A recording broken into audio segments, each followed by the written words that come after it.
This is your empty task list. It's a wide open canvas, ready to start building your projects. Let's start with your first task. Start by typing a name, and then you can hit Tab to move over to the next field. You can also use the mouse and press Save.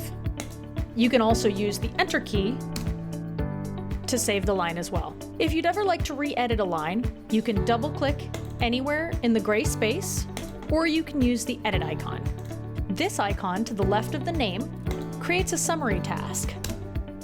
When the summary task is open, the tasks I'm adding underneath are nestled underneath the summary task. These are called subtasks.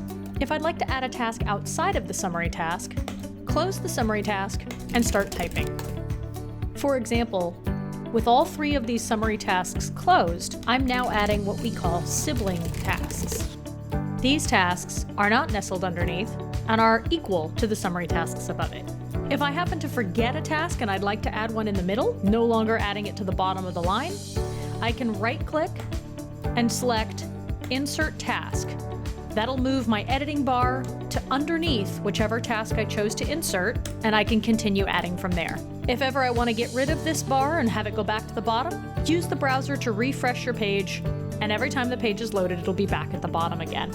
Another option you have with Project Insight: drag and drop tasks that are in the wrong place. I can grab anywhere in this gray area, pull it up to the task you'd like it beneath, and let go. If I were to drag and drop this on a summary task, it's going to ask me, did you mean to nestle it underneath as a child? Or should it just be hanging out next to it, like a sibling? Again, anywhere you let go, it'll be immediately underneath, so if I meant this to go underneath Review Comps, I can drag and drop and have it set up there.